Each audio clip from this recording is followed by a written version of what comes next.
we'll be diving in some great strategies with our expert speakers. So without further ado, let's jump in. Let me share our agenda today. So we'll briefly go over some house rules. I'll share LEN acknowledgement, and then I'll present our guest speakers, and then we'll dive into questions, a lot of the questions that you've asked when you registered for this webinar. So we pulled all the questions and made sure that we really respected all the themes and everything that you wanted us to cover today. At the end, we'll have some time for all our guest speakers to share some implementation ideas, some resources, and some things that you can start implementing right away in your classroom. We'll have time for some extra question and answer, and finally, we'll do a short feedback survey. So a few house rules today. As you might have already got the little note that it is recorded. So this is really for you to be able to look back after this webinar and also being able to share it with your colleagues that might be interested in this subject as well. In terms of questions and in terms of sharing feedback, please utilize the chat. It's always more engaging for everybody. So if there's a comment that resonates, please share it with us. We have Lisa that's joining us here from my blueprint, who will be monitoring the chat. And you can also use the question and answer feature that's at the bottom for asking some questions, but also to upvote some questions. And in terms of having the camera on, that's a little bit of a tease, because in the format of with this Zoom, you do not have the option to be sharing your beautiful faces, but we're happy here to see our panelists' smiles and myself, which I'll be hosting today. So let me briefly introduce myself. My name is Jen. I am an engagement and training specialist at my blueprint. So now for our LEN acknowledgement. So on behalf of my blueprint, I respectfully acknowledge that we are located on the traditional and unceded territories of the indigenous people across Turtle Island, also known as North America. We acknowledge the past, present, and future indigenous peoples throughout Turtle Island. We recognize the importance of teaching one another and commitment to working together towards reconciliation. So now for our session goals. So we have two main goals for today's session. One is for educators to grasp the vital components of social emotional learning programs and their importance in K-12 education. And our second goal today is to learn practical strategies for seamlessly integrating social emotional learning across subject and grade levels, balancing academic priorities. And to help us do so, we have our guest speakers. So let me introduce our guest speakers. We have joining us today, Margaret Boersma, who's also known as the teacher coach, and which she's going to be with us for the next hour, sharing some strategies. We also have Karl Mercuri, who's a social emotional coach and consultant with over 20 years of experience in the field. Karl is joining us today from sunny Australia. So I made that silly joke earlier that he's joining us from the future, since it is February 22nd, where he is. And we also have Jerome Tremblay joining us today, who's joining us from Moonsum, which is a tech company, a Canadian company that focuses on implementing social emotional learning in schools. So thank you for the three of you for being with us today. We're really looking forward to learning alongside you for the next hour. Thanks for having us, Jen. You're welcome. So is everybody ready for some question and answer? So what we'll do, so we'll just alternate who answers some of the questions, since we do have a lot of things to share. So we'll start the first question with Karl and Jerome. So starting with Karl for this first question. So Karl, in your experience, what are the key components of a comprehensive social emotional program, and why is SEL considered important in K-12 education? All right, I might start with why the SEL is so important. You know, social emotional learning is I guess, in the field, we look at it as program-based, but actually SEL is a framework and an approach. It's programs that help to teach what social emotional learning is. So from a big perspective, social emotional learning is a framework and an approach that helps to really provide our students, the staff, and the community with what we call life skills And in particular, what social emotional learning will do is it provides our students with a well-rounded final product to battle the world, and deal with the challenges that the world actually provides us with. And SEL in particular is made up of 5 competencies. So we have our self-awareness, which is all about oneself, about being able to recognize and understand your emotions and knowing your mindset and building your self-efficacy. And then we have self-management, which is all about, well, I'm feeling these emotions and feelings and getting these thoughts, and what do I do with them? How do I manage them? What are my strategies to achieve goals? And then we have our social awareness, which is about others. How do I socialize? How do I have this lens of empathy and understand other people? And then we have our relationship skills, which is how do I actually build these authentic relationships that are long lasting and impactful? And then lastly, we've got responsible decision making. So how do I make these responsible decisions in different diverse situations that may be challenging? So that's the why behind SEL. I might go over to Jerome. Jerome, do you want to take over the program question? I can also label the why as there's many proven benefits to integrating systemic SEL in the schools and the community. By improving social relationships, you're particularly lowering level of distress, and that will lead to enhancing the academic overall performance. I mean, it's not a secret when students feel better mentally, physically, social, emotionally, they just learn better. So that's one fact that we can all agree on. On a macro society perspective, I think that we're facing never seen before level of distress as well, anxiety, even among the young students, young learners. So as much as we collectively need to capitalize on the sense of urgency, that we have to do better for our kids and for ourselves as educators, it can be, and we can easily feel overwhelmed, with the traditional heavy lift approach of SEL. So I hope we can dive into some examples today. But yes, to us, there's like 3 critical ingredients for a comprehensive program. I like to split it on the perspective of teachers, students, and administrators and specialists. So for teachers, it needs to be flexible. It needs to be integrated in the curriculum. It needs to be delivered within an explicit instruction scope and sequence. We need to start to invest in resources that will save teachers time. So what we do in Muzoom is basically that most of our activities are integrated into non-instructional time, and they're engineered in a way that they can be delivered into a bite-sized format, and that they can be shared with students for a student-led experience as well, and for parents to be involved.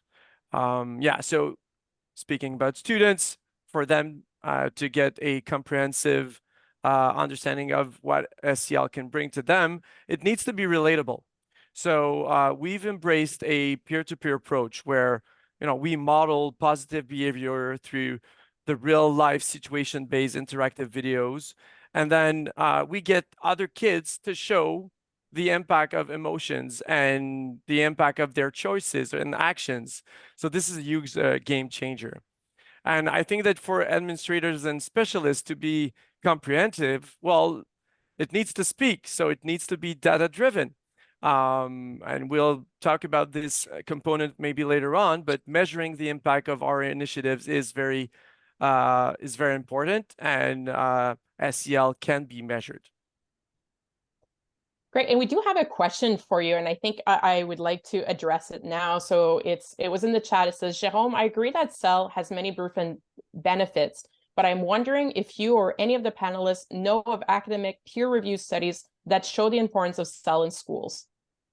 Yeah, I can answer that. There's a meta-analysis of 2013 that if you go onto the CASEL website, which is the Collaborative for Academic Social Emotional Learning. They've got loads of advocate. You can advocate for SEL through their research papers, and there's a meta-analysis in 2013 that supports any form of SEL impact, in particular on academic performance. It's known that it goes up by 11% just with having some explicit SEL. Not only that, it's known that the behavioral, look, basically social emotional learning is a proactive approach to behavior. It's not the reactive approach. So it's instead of waiting for something to go wrong in schools, let's implement SEL, and it'll avoid the problematic behaviors and by building this social awareness.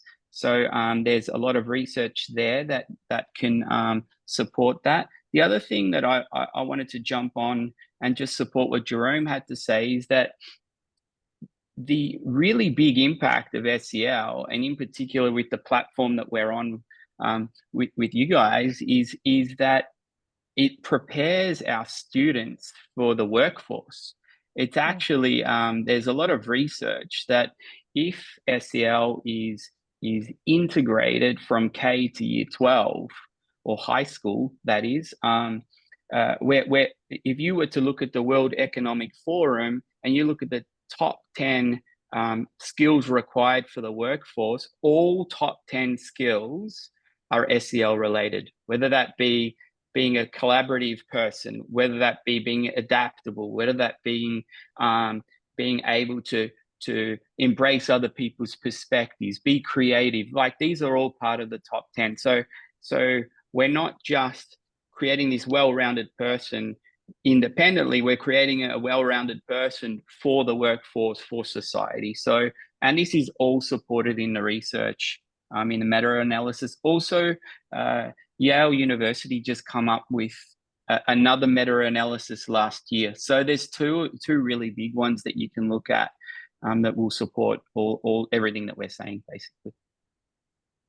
Those are great points, and thanks for sharing. There's somebody in the chat that did mention, would it be possible to share that CASEL and that study in the chat? Or is it? Yeah, I think someone's already just put the CASEL Perfect. link there. Great. So yeah, once you go online, you'll be able to find the research.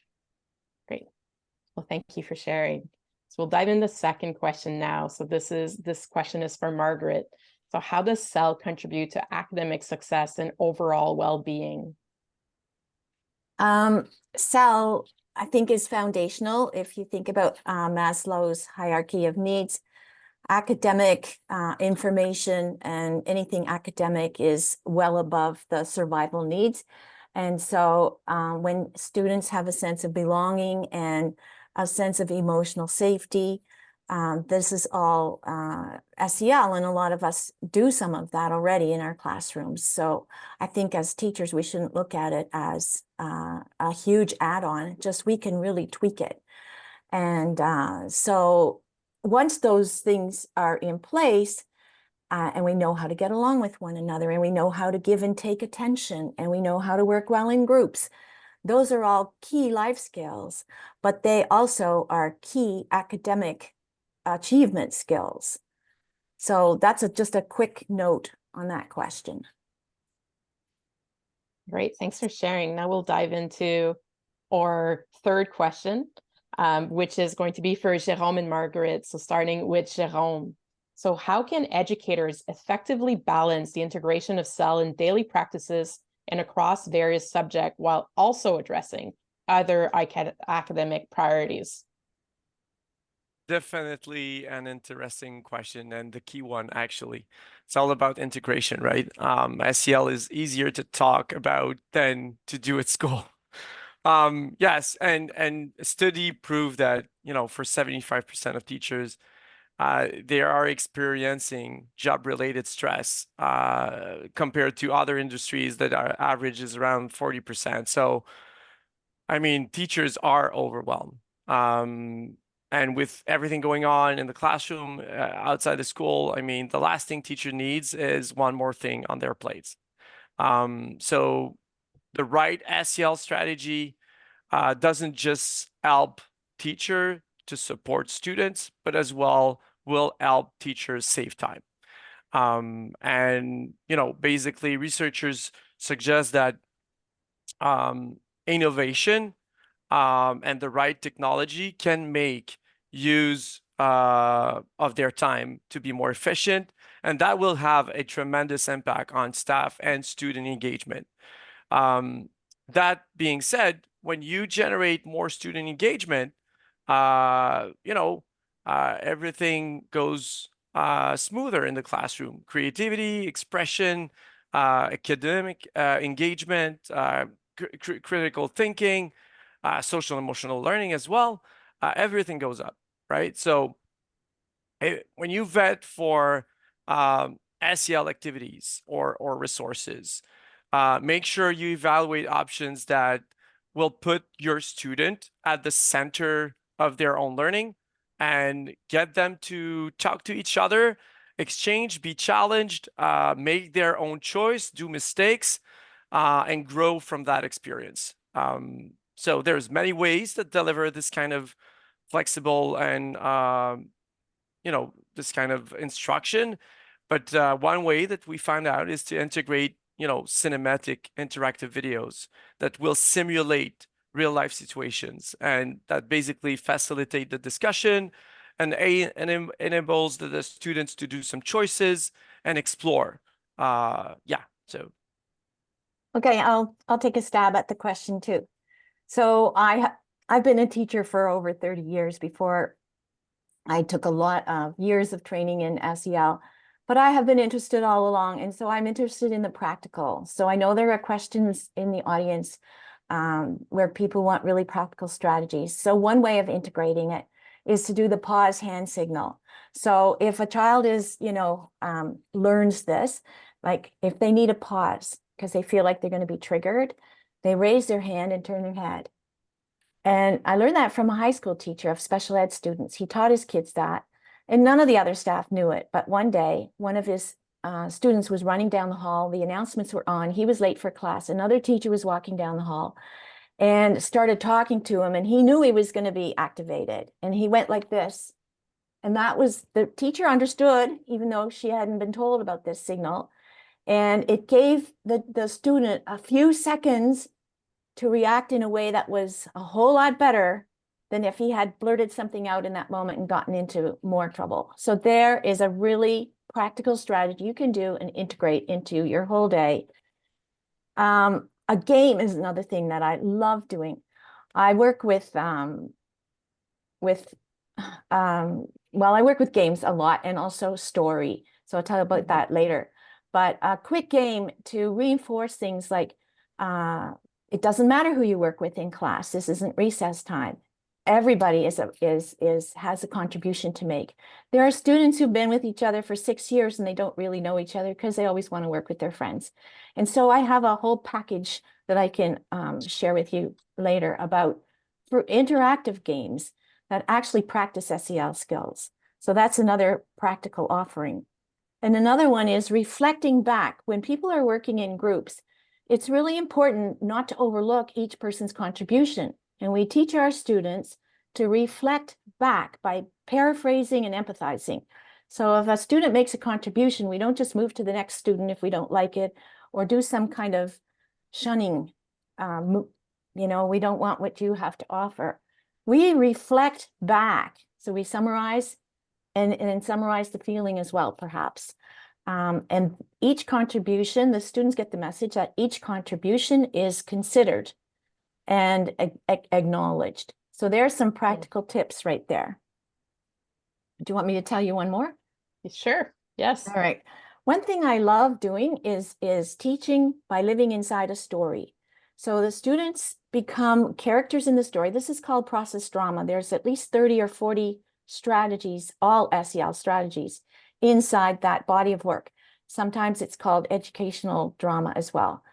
And it's different than theater, though. Don't get it mixed up.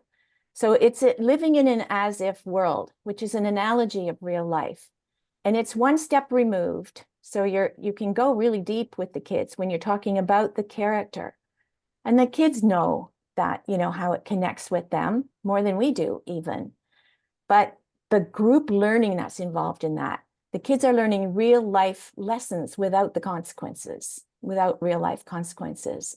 And that's something that I love doing. And it's very cross-curricular. So it's great for elementary school, but a high school can do it as well, because it integrates a lot of different subject areas. So I have a whole lot of resources and stuff on that too. So there's some really practical ideas. Yes, that's great. Thank you. Thanks for sharing. And I'm curious, we do have teachers that are teaching for elementary school and as well as high school, and we know that their schedule looks different. So yeah, I don't know if anybody would like to address or have strategies how you would integrate social emotional learning directly in high school compared to how you would approach it in elementary. Yeah, I would approach it in a similar manner. You might not be assessing all these different subjects like drama and language arts and science, and however, utilizing these tools for group work and for mixing with people and getting along with people and being responsible for not giving your control away. You know, like in a game setting, like, you know, everyone knows the rules of the game. Get into groups when I say, you know, add them 4, and they're all in groups and there's always 1 or 2 left standing.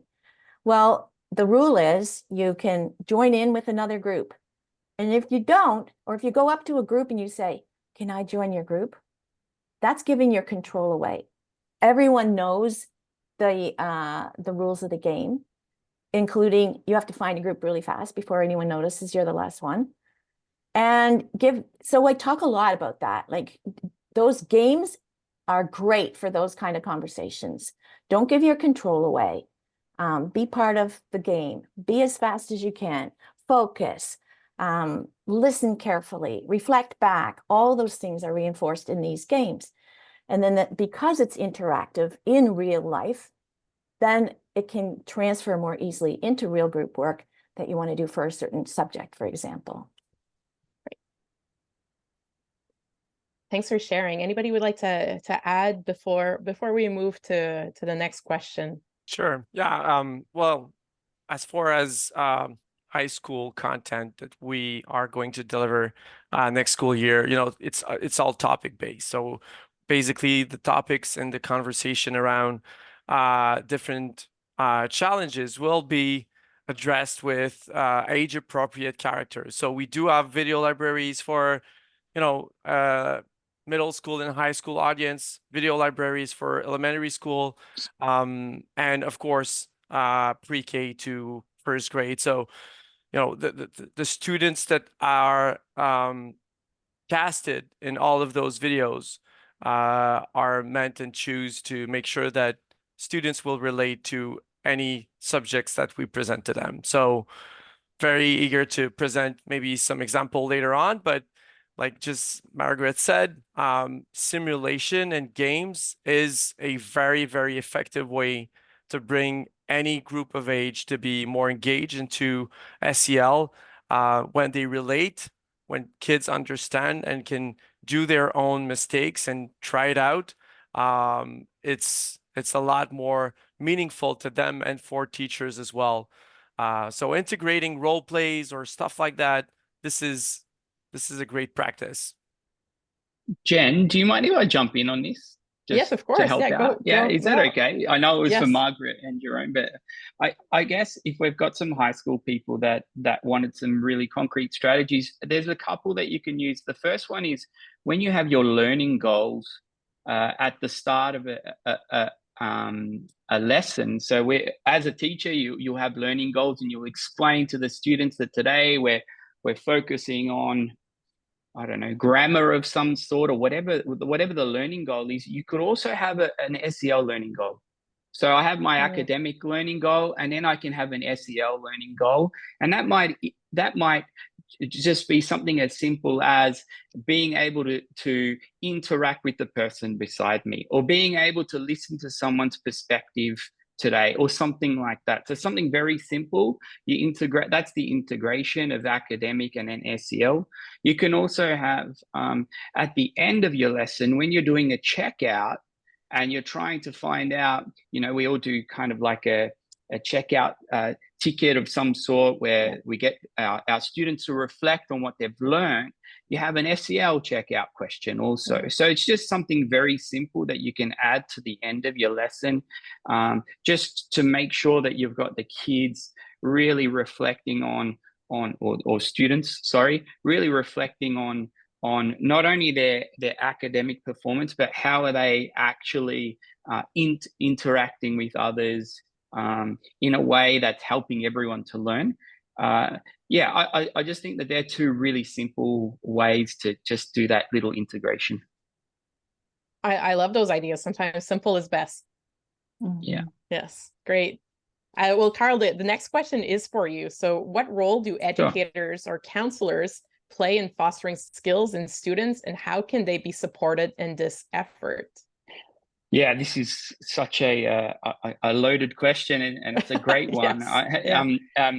You know, the role for educators in particular, you know, our teachers and counselors, I guess the first thing is that we just really need to understand that SEL can be, and Jerome touched on this, but there's an implicit type teaching and there's an explicit type teaching. You know, we need to have that targeted teaching, or those really targeted sessions where we want to focus on types of strategies, or we're building certain types of competencies. So, you know, today I'm really focusing on self-awareness. Today we're going to really make sure that we understand how to do our morning check-ins. Like a morning check-in is something that everyone can do from K to 6, where you walk in and you check in, and I particularly use the ruler approach and a mood meter, and you have your 5-step check-in, and the students themselves will be able to not only check in with the way they're feeling and their emotional you know, heightened awareness, building their awareness of where they're at, but also to be able to label it. So we're expanding that emotional vocabulary. But something like that is the explicit, and then we have the implicit. So, you know, if I'm an English teacher, how do I integrate this emotional vocabulary into my writing, or into my reading, and so on, so it doesn't actually become or feel like an extra? What I say to teachers is, true SEL doesn't feel like an extra. It just becomes part of your teaching. And that's when we just can really live it and understand it as a whole. The other one is that schools need to be really clear about what their signature practices are and what their developmentally appropriate practices are. So there's two very different parts to SEL. A signature practice will be practices that you can see across the school that every class is doing. All right. So for example, I talked about these emotional check-ins. So across the school, we're all doing a check-in. We're also using community circles. We're also using a strength-based work. And no matter where I go across the school, if I walk into the classroom, I know that these signature practices are happening everywhere. So these are our signature practices. And then we have developmentally appropriate ones, because SEL for kindergarten looks very different to SEL for grade 6, and SEL for grade 6 looks very different to SEL for grade 9. So knowing the difference and being able to, for the teachers and the schools to make sure that they have both appropriate types of practices are really important. The last one is you got to model it. You got to practice what you preach. You know, it's really important that if I am dysregulated as a teacher, and I'm just about to step into this argumentative approach, then I'm going to try and regulate myself and model that, look, this is a strategy I used, and you can use this next time also when you're in this certain situation. Or if I'm using this check-in in the mornings, that I also check in while the students are doing their check-in, or I model it at the start of the year. So I show them what it means to check in and what I do as a result of the check-in. So modeling is really important.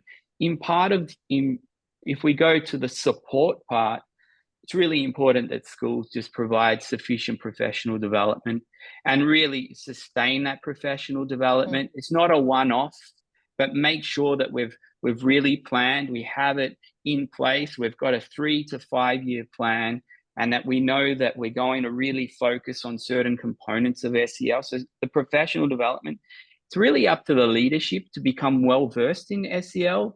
If I'm an administrator and I want SEL to occur, I need to know what SEL is all about. So leadership themselves need to become well informed. You need to create a team. If you're in a school and there's no SEL team, it's very, very difficult. You want to have those SEL champions, one in each year level or each cycle that will continue to promote the practice or be willing to model it or come into my classroom and check this out and so on. So that's a really good one for support. The other one has got to be in your policies, in the school policies. We can't just say it without actually having it concrete in our school policies.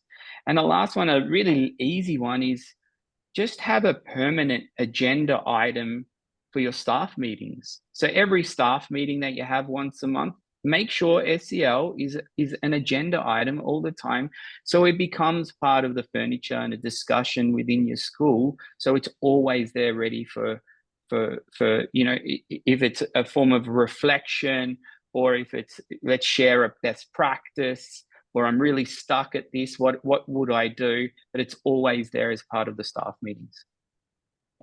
That's it. That was a lot of information. That's great information. Thank you so much for sharing all of these strategies. We're going to move to the next question.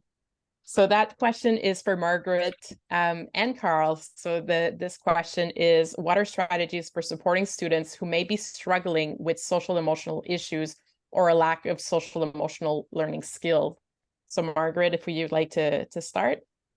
Yeah, I think we need to teach children and students what is social and emotional learning, and have some specific strategies for how they can self-regulate, for example.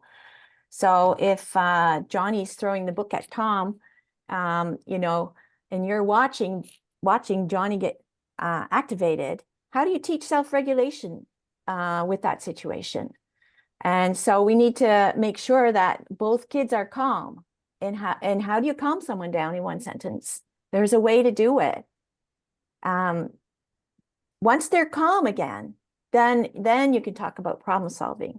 But you always have to put the relationship first. And the relationship is the emotional component. When our amygdalas are triggered, we can't think. So asking a kid, why did you throw the book, does not make one bit of sense. They can't access their frontal cortex. Their amygdala, if your hand is a brain, this is the part they have to access to answer that question. And it's not a good question anyways. So once people are calm, you can say, what was the thought you had just before you threw the book? Oh, well, I remembered the fight I had with my mother this morning, for example. And then when you said this, I remembered that, and all of a sudden I got angry. And then I threw the book because Tommy was annoying me, or, so. And then you can say another time, I noticed that there was a pause between the time you wanted to throw the book and you actually did. And that few seconds, that is self-regulation. The kids have to know what it is and what it looks like in their terms, so they can relate to their examples. And then they'll be encouraged to make that longer and longer. And if you can make that pause 5 seconds, you then have a choice. You only need a 5-second pause, and then I shouldn't be doing this. But the instant somebody's triggered or activated, that's when they want to do something, and it's not always appropriate. And so how do you teach kids that? You have to teach them proactively, but you also have to teach it in the moment. You might need to calm them down in the moment. Like, you can't do the actual teaching when they're still activated, as I said. How do you calm them down? You reflect back what they did and how they might have felt. So it looked like you were really angry. So that's how it felt for them. And check in with them. Is that right? They can't access their frontal cortex, so they're not able to explicitly say in that moment how they're feeling. So you're suggesting words and checking in is a good way to do it. And then what might have caused that, or what he's saying, just recreate what it is, what he said, paraphrase and empathize until you get that emotional temperature down. Then you can problem solve. I have more, but we just looking at the time, so we'll just go. But thank you. We would love, and maybe sharing it after as well, or you have one that you can write in the chat. That'd be great. Karl, if you would like to also jump in. Yeah, I guess from a big picture perspective, a lot of our schools nowadays, we're using, the multi-tiered systems of support in schools. And in particular, your response to interventions, or your RTIs. And we know that with this multi-tiered system is that the bottom tier is for the whole school, works for 80% of our students, and then the middle tier is for that, or for the 15% targeted type students, and then the top is for the 5%, the students that are in need, and we need to outsource help from psychologists and counselors and so on. But I guess when we're talking about supporting students who are struggling, we're talking about that kind of like the middle tier, where they're the ones that, all the work that we're doing, it's not quite working, and so what do I do? And so once I've understood that, these are my students in that middle tier, they're in the 15%. I then need to navigate and get enough information from the rest of my staff members to create this kind of profile. And we don't like to label, but at least get a little bit of a profile as to what we're struggling with. Once we can identify the actual skill set, then we can target what we need to do afterwards. And that's super important, because what we feel personally might be a strategy of concern might not be the same viewpoint from another teacher or staff member. So if we can collectively get this profile and really understand the student, then we can target the needs for the students. And that might be, as Margaret said, a regulatory type strategy. It might be building a form of empathy. It might be, these students really struggling with their mindset work. Is it a growth or fixed type mindset? It might be a lot of different things. But before we do that, I guess we need to use our multi-tiered system, see which students are our targeted students, come up with that profile of concern, figure it out, and then come up with the strategies afterwards. Great. Those are great points. Thanks for sharing.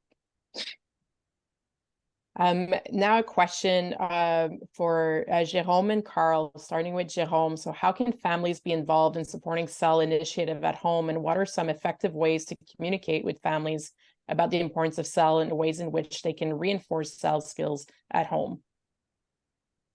Thanks for the question.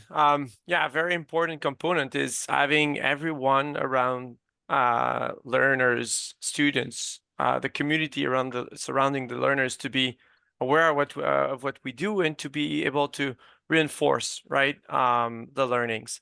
So I guess that when SEL activities can be shared to the families, that's a huge, asset.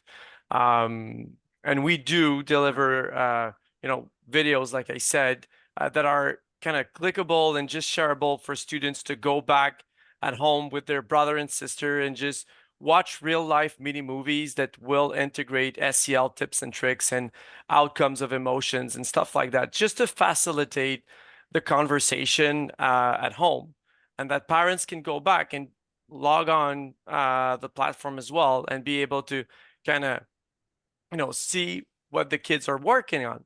So that's very important, to be able to share the activities, and that the parents know what you're working on as a teacher.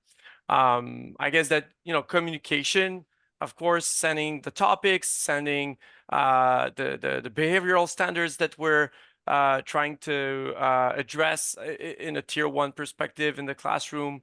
I saw some schools run those monthly journal to say, hey, this month we're going to focus on this topic and we're going to address this and this standards. And so being able to run proactive communication towards the parents, that's very important. Probably having restorative practice to be like visually accessible, posters, visual reminders of the tips and tricks that we're trying to build in the classroom, but making them available in the open space so that the universal language that you're trying to build is kind of accessible visually. Even when the parents are visiting the schools, they can ask questions. Hey, what is this step for regulation? Like, what is zooming out, zooming in? So what are those tips and tricks? And then they can better integrate those at home. I would say that lastly, one of the key element for having that universal language to broom from the school and to go at home,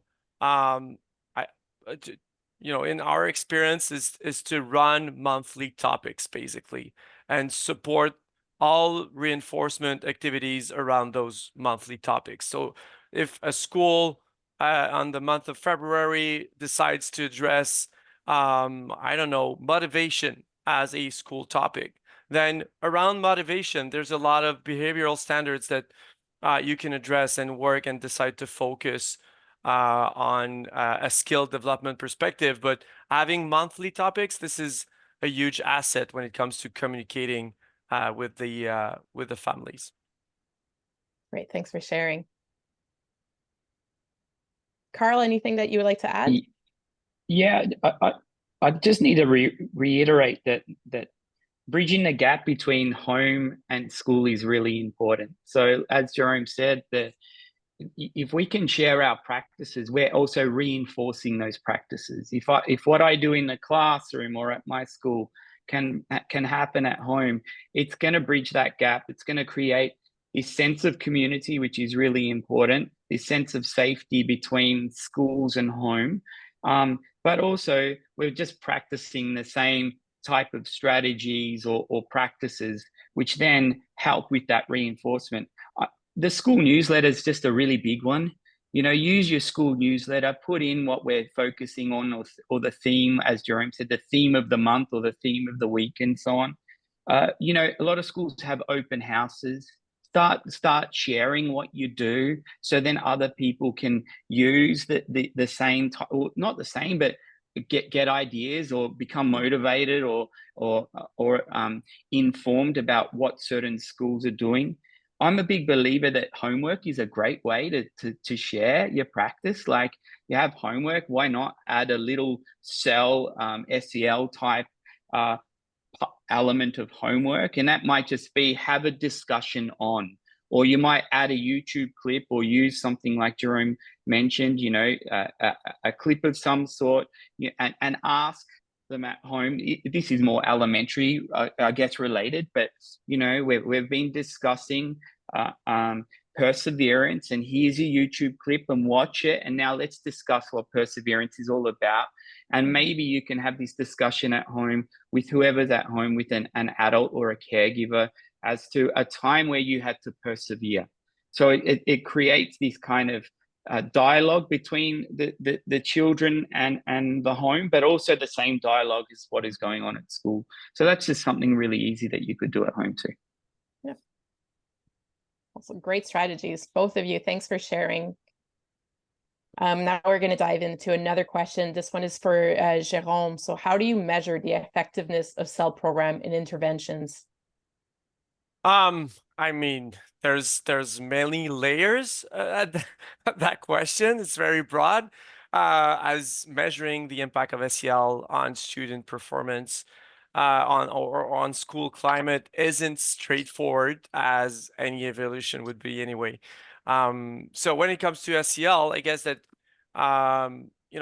students often have very nuanced and specific needs, so it is a complex question. I guess that the best way to assess that your program is effective is to have a system whereby you can evaluate student individually, as well as aggregate the data to highlight any broader performance trends or or school well-being trends as well. Karl mentioned sooner, wellness check-ins. Those are typical ways of measuring trends of how all your students are feeling at individual level, as well as a classroom level or a school level. So at Museum, we built it and integrated all those data into a dashboard where teachers and admins can basically monitor and track individual student progression and identify, broader SEL trends. And yes, at the end of the day, it's all about staying on track with what you can observe on a day-to-day basis as well. So having a student wellness check-in to be more digitalized, that helps to capture the data over time and see the trends and, at a glance, see if a classroom is struggling at a certain time of the year. And it will provide educators with real-time insights as well. We did integrate this year a new feature with some alerts so that if a counselor basically is supporting a student in a tier 2 plan, well, they are receiving some kind of notification to identify student at risk. So this is a huge component we added, as well as quizzes to kind of understand and estimate student learning progression. And of course, surveys. I mean, those can be a little bit heavy, but having the teachers and the counselors to be able to answer observational surveys about many things, conflict management, emotional skills, just being able to measure positive interaction between students. All of these, insights, when being kind of captured individually and then aggregated onto a broader dashboard, that's the way to basically measure SEL, get insights, identify student at risk, and then, like Karl's mentioned previously, being able to address the specific needs with proven and data-driven insights from that dashboard, basically. Thanks for sharing. We'll go with next question for Karl and Margaret. So what are some common challenges schools face when implementing SEL, and how can they overcome them? So we can start maybe with Margaret. Shall I start? Yes. Great. All right. So one is limited resources. Schools are always seem to be always short on resources and on time and on staff expertise. So so I'm going to give you something practical right now. When the lockdown started, I felt really badly for all the kids who come from dysfunctional homes. At least, they needed the support of an outside, like the school and the people in the school, and they weren't getting that. And so I wanted to provide students in elementary school with some skills. And so I created model SEL lessons for ages 3 to 12, and they're all age appropriate. There's 5 videos, and they're all about 15 or 20 minutes long, and they integrate stories with SEL lessons and the arts, drama, dance, music, and visual arts.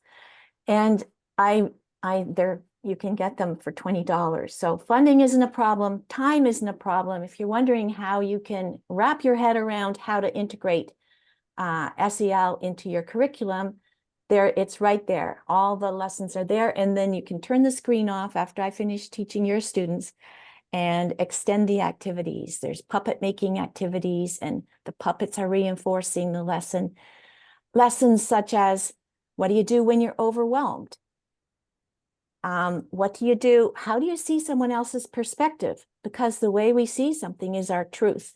And you can teach these things to very young children. It's incredible. And through story and through the arts, I've been able to do that very successfully. And I still I still go in the classroom as a teaching artist, as a matter of fact. So while I'm running my business. So I just wanted to put that out there because it answers the question of, lack of time, lack of funding, and lack of teacher expertise. And so there's some model lessons done for you there. And then resistance to change. So academic progress is key, but without the foundation, kids can't learn the academics, not nearly as well. It's very slow. Once you get those in place, and it can happen at the same time. I'm not saying, you know, you have to do one totally the first half of the year, and the second half of the year, they can do full years of academic. I'm not saying it like that. But you really have to put an emphasis on getting the basics in place, as I mentioned before. And then the academics can be learned quickly. And getting families involved is really, really important. If there's families that want those SEL lessons, that's who I'm aiming for initially. So each lesson also has an affirmation, which rhymes. And so that's how you can bring the conversation from school to home. I want you to tell your parents or write it in your homework book, what is the affirmation for this lesson? And that's all they need. They say that at home and they can have a whole conversation about what they're learning. And then the parents might get, oh, and then maybe in your newsletter, you'd have something about it. And so it gets reinforced. Those lessons are very, very essential. Great. Thanks for sharing. And Karl? Yeah, I think there's a few challenges that we have across the education sector. The first thing is that when we're implementing SEL, that a lot of schools, and when I work with schools, we forget to do a needs assessment.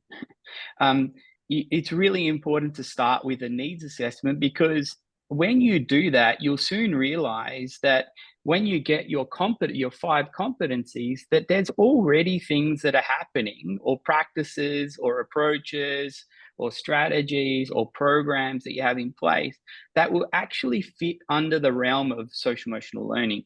So just by doing a simple needs assessment, you're going to see where the holes are. You know, we might already be doing a lot of self-awareness work and self-management work, but we're not doing any social awareness work or relationship building work. So just going through a needs assessment to figure out what the needs are for the school is really important. A lot of schools, their SEL implementation doesn't reflect the data and survey analysis. So schools will do their data and surveys, but then not really look at the results to then implement the SEL work that needs to take place. So that really has to align. I'm getting this feedback from my students, from my teachers, and from the community. Then that has to align with what we're going to implement for that year and so on. The other thing is buy-in from staff. You know, it's really hard to get buy-in from staff. And the only reason you don't get buy-in from staff is because they lack the knowledge of what SEL is. Once they are really understood and they know that the impact of social emotional learning from a real research-based perspective, then it's a no-brainer. They'll understand it. One, it's going to help their students to learn, but the second thing also, it's going to help their environment, their teaching, their experience also. So that's a really big one. Schools, the big challenge is that schools try to do too much. Make sure that you really just target certain elements per year and get it right. Don't try and just teach all 5 competencies at once, because it's really, really difficult to do that unless your school has been doing SEL for a really long time. And the last thing is, to me, is there's a really big focus on our students, and we forget about the teachers and the parents and the caregivers. So we need to do this well-rounded approach to make sure. So they're the big challenges that schools need to become aware of. Thanks for sharing. Yes, some great points from both of you. I'm Can just I looking add at just something? Oh, sorry. Yes, you may. Yes. I just really quick wanted to say, if you're looking for an SEL program for staff, there's 3 things to look for. You need whole school connection. So students, teachers, and parents, like I said, often in this panel, we have to be on the same page. So everyone needs the training. And how do you do that? Maybe you get aspiring teacher leaders in a program. That's what my program is for. And then you talk to parents, but you make it all aligned. Number 2, engaging all learners aligned with the 5 competencies from CASEL, which we spoke about. And number 3, interactive integration into curriculum and daily routines. It has to be interactive. With the computers and the amount of time kids are spending on screen, they're forgetting their in-person skills. And it's critical when you go into the workforce. People are not fired because they don't have technical skills for the job. It's because of their interpersonal skills. So make sure that all those 3 components are in your SEL program. Great, thanks for sharing. We will skip this question. We'll dive in. So thank you, everybody. Those were great, informative, and I'm sure we could talk about this for a really long time. But I do want to give time for Jerome. I know you've created something as well for that's linked with my blueprint and social emotional learning. So I'll let you, and we can take a video as well, just touch on this. Yeah, thanks, Jen. Thanks, everyone. I know we're nearly close to the end. So you can share maybe the link there, but if you want to just press play and we'll let know a little bit Fantastic library. We do things here. Great. Go for it. Okay, there we go. Okay. Are you ready to explore our fantastic library? I don't feel well, as if I'm being pressured to make this huge decision right this moment. I don't feel so good. What's going on? Your leaf is gonna mess up the whole knowledge tree. No. We'll never finish in time if we keep getting distracted. We decided that you have to stop seeing your friend. We're not going to decide. It's up to them. Now it's too late. The damage is done. No! I want to know why Jaden is angry with me. I suddenly feel terrible. Help! There's too many feelings! Putting yourself in each other's shoes seemed to really do the trick. He's doing a zoom in to see how he feels. You have to make sure you never give up. We are warriors of emotion, armored against adversity. We at MoveZoom are superheroes. And I'm always there when my friends need me. Let's go! You don't make me! It's maybe a bit too much, eh?